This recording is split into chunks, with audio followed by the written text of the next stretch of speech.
people say things like, I do this in a kind of self-deprecating way. Well, I've been lucky in this, that.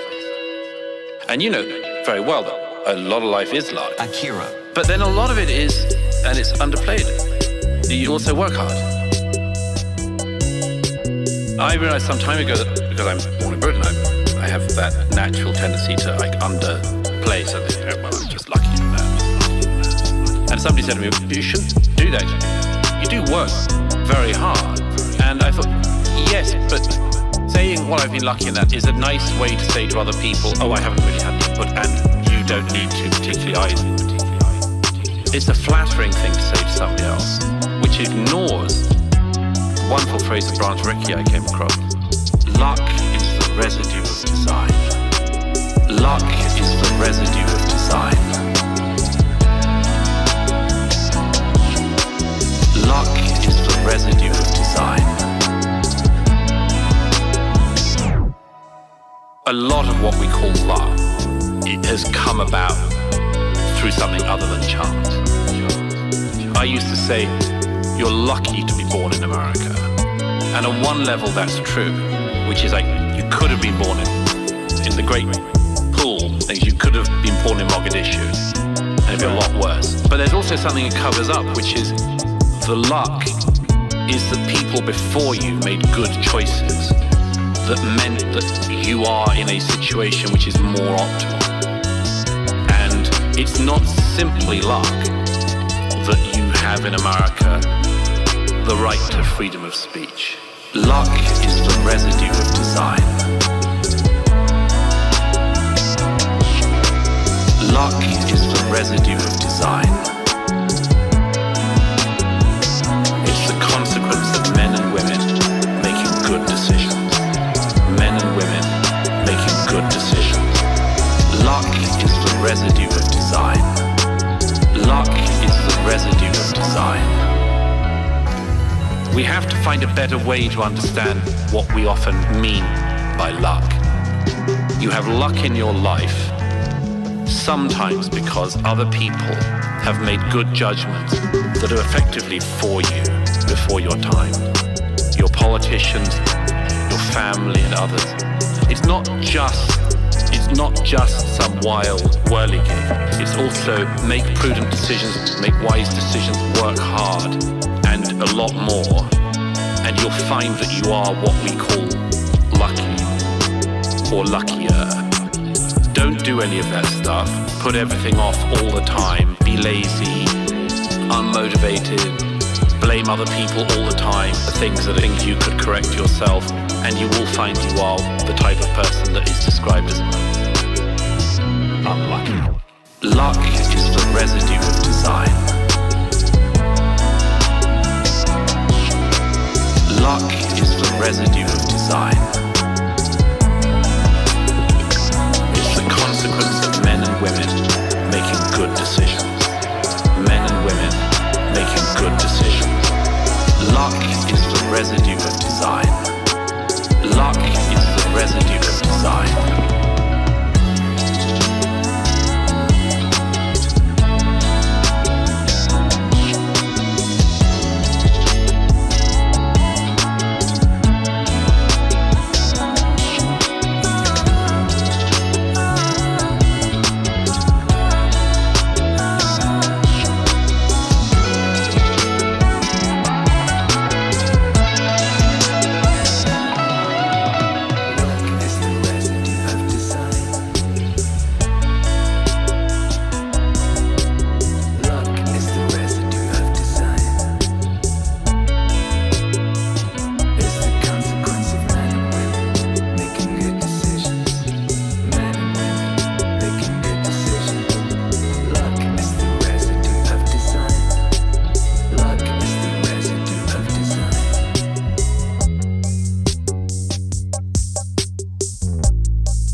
So much information, so many ways to get better, and we make make so many mistakes.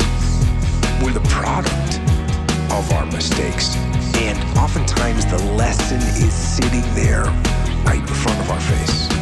It's there to be learned, but we miss it, or we don't pay attention to it, or we think we know better until it punches us in the face.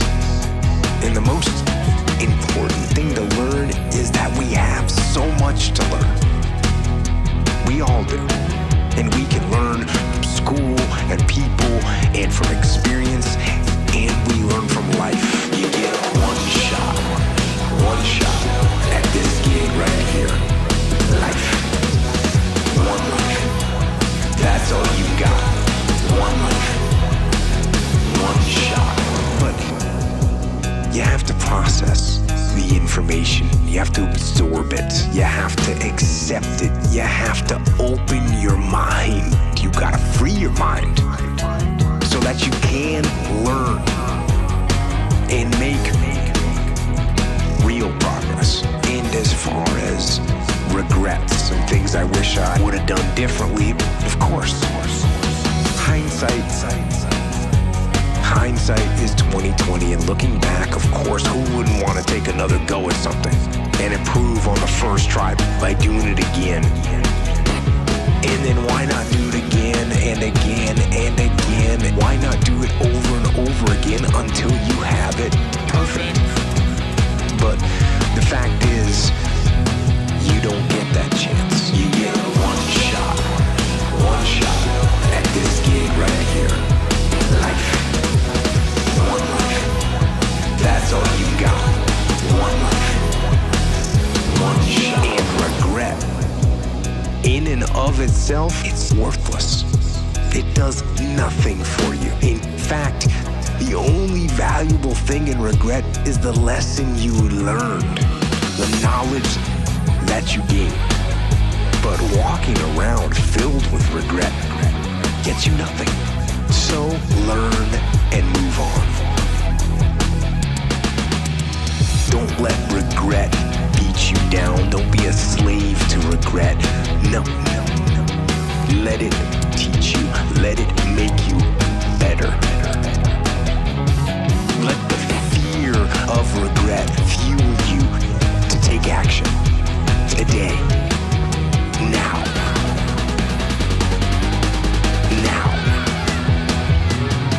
You get one shot at this gig right here. Life. One life. That's all you got. One life. One shot. You get one shot at this gig right here. Life. One life. That's all you got. One life. One shot.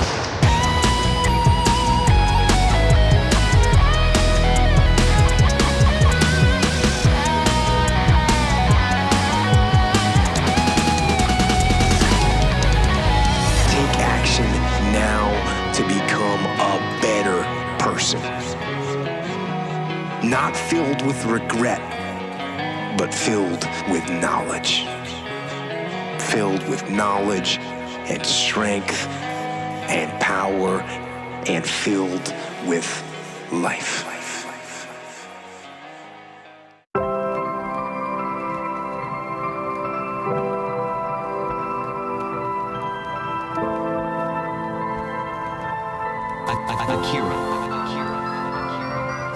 It would be better if the person was roughly your age.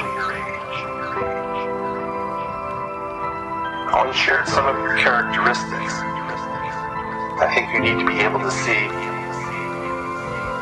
some of yourself in your arch nemesis. I think you need to be able to see some of yourself in your arch nemesis. In my case, I feel like Garrett has been a renegade. He has broken rules, but he's also been an insider and an outsider. He has a PhD in physics.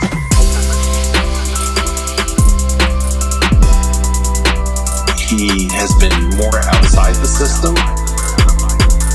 I stayed longer probably in the academic game than he did. there is a sort of a degree of comparability.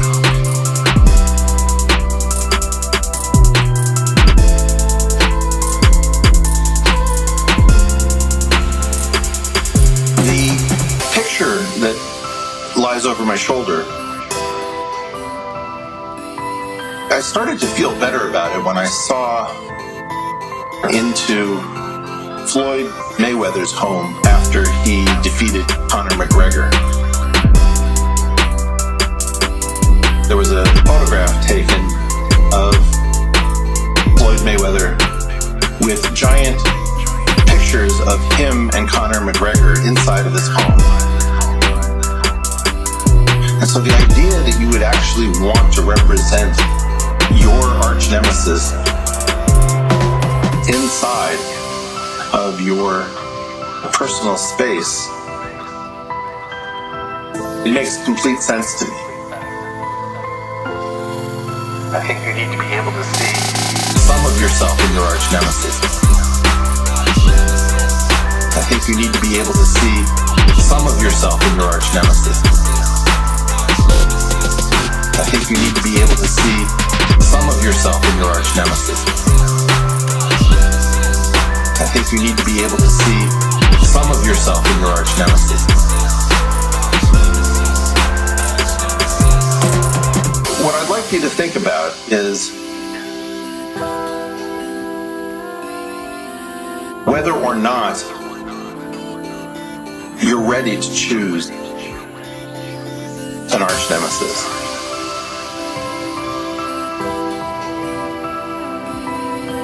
An arch nemesis.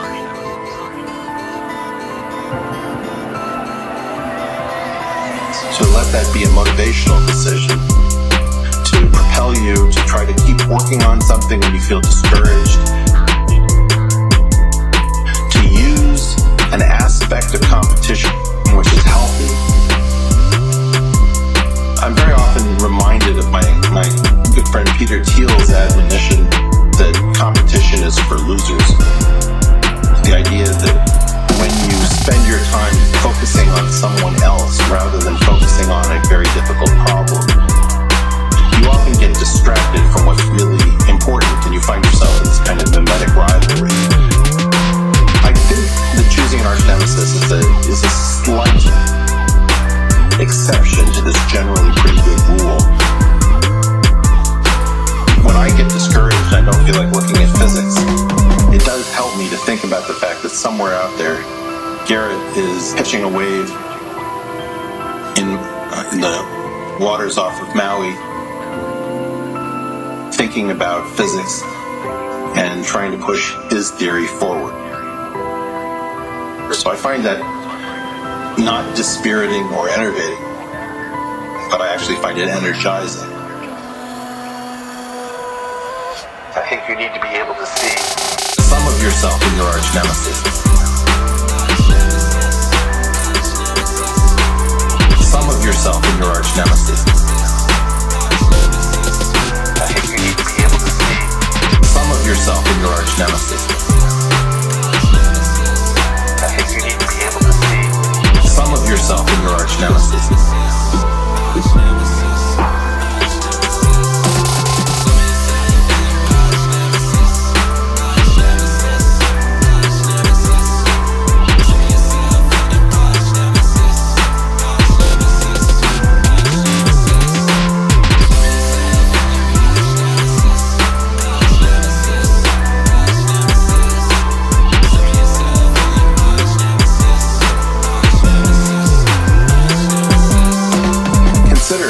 That an arch nemesis isn't something that you have to wait for. When you find somebody with whom you're competitive, where you have a lot of respect for that person, and you want that person to motivate you over a lifetime, and you feel ready to make this decision, remember you should only choose one, and it should be a long-term relationship. You should be in dialogue with that arch nemesis over time, and it should be energizing to you both.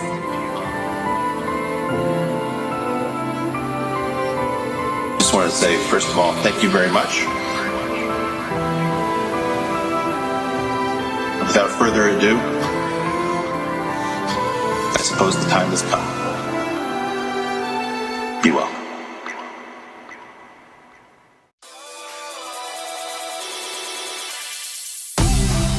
Well, the argument for the simulation, I think, is quite strong, because if you assume any improvements at all over time, any improvement, 1%, 0.1%, just extend the time frame, make it 1,000 years, 1,000,000 years. The universe is 13.8 billion years old.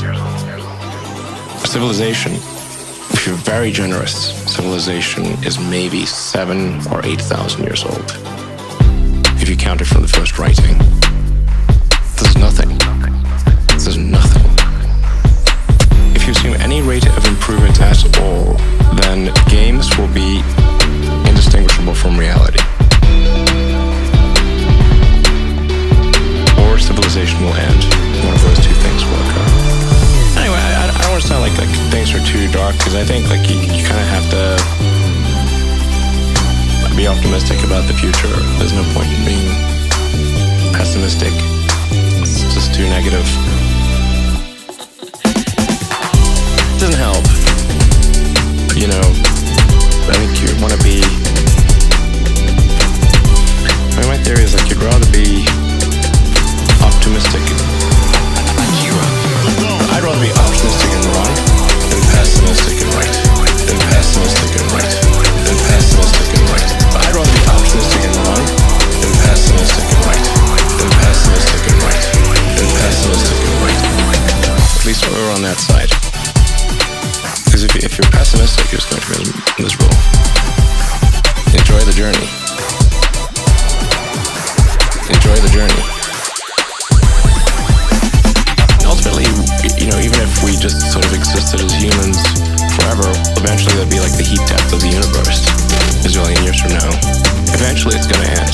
It's just a question of when. Because it really is all about the journey. The universe as we know it will dissipate into a fine mist of cold nothingness eventually. And I think it's really just about how can we make it last longer. I'd rather be optimistic and wrong than pessimistic and right. Than pessimistic and right. Than pessimistic and right. But I'd rather be optimistic and wrong than pessimistic and right.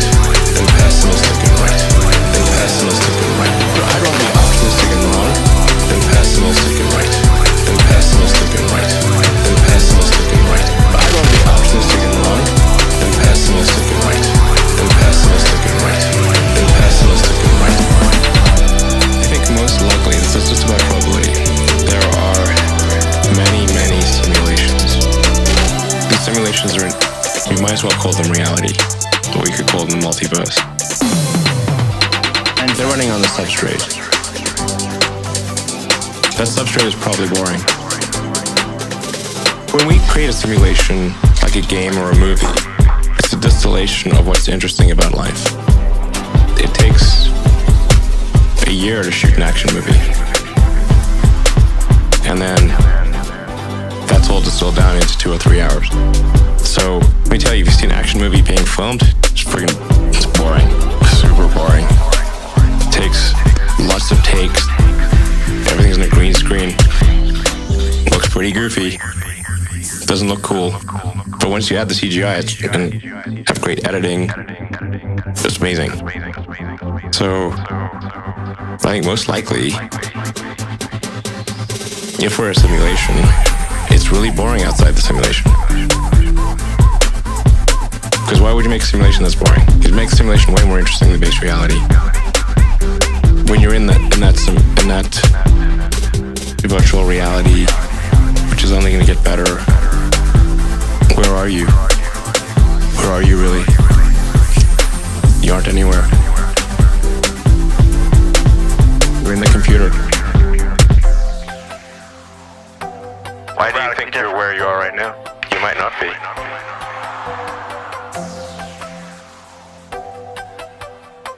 Right now you think you're in a studio in LA. Akira.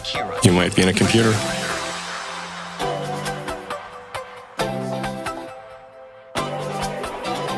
Yeah.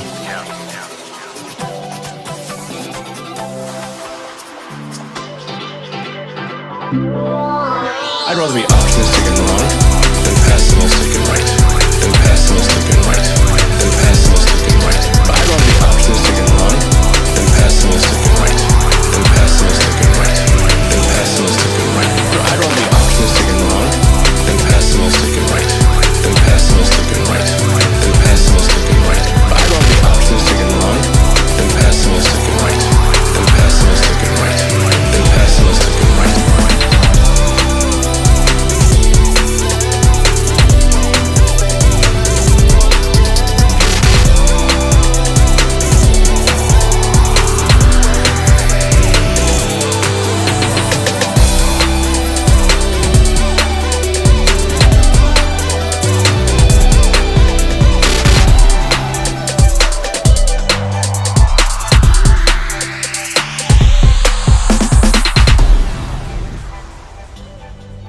I must not fear. Fear is the mind killer. I must not fear. Fear is the mind killer. Fear is the little death that brings total obliteration. I will face my fear. I will permit it to pass over me and through me. And when it has gone past, I will turn the inner eye to see its path. Where the fear has gone, there will be nothing.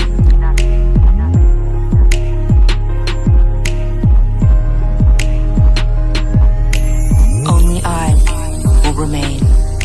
I must not fear. Fear is the mind killer. Fear is the little death that brings total obliteration. I will face my fear. I will permit it to pass over me and through me. And when it has gone past, I will turn the inner eye to see its path.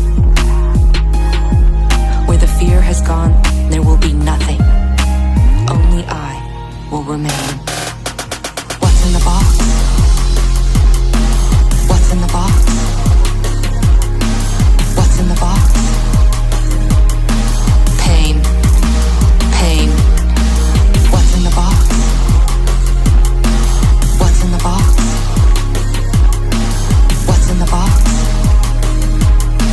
Pain. Pain. What's in the box? What's in the box? What's in the box? Pain. Pain. What's in the box? What's in the box? What's in the box? Pain. Pain. You've heard of animals chewing off a leg to escape a trap? That's an animal kind of trick. A human would remain in the trap, endure the pain, feigning death that he might kill the trapper and remove a threat to his kind. Why are you doing this? Why are you doing this? To determine if you're human, be silent. It burns. Silence. His world emptied of everything except the hand immersed in agony. He thought he could feel skin curling black on that agonized hand, the flesh crisping and dropping away until only charred bones remained. What's in the box? What's in the box? What's in the box? Pain. Pain. What's in the box? What's in the box? What's in the box? Pain. Pain.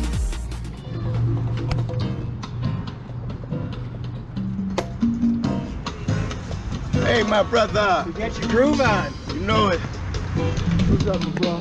Oh, man, I'm enjoying this weather. That's what's up. Oh, man. I forgot what it was like to be in this morning. Get it.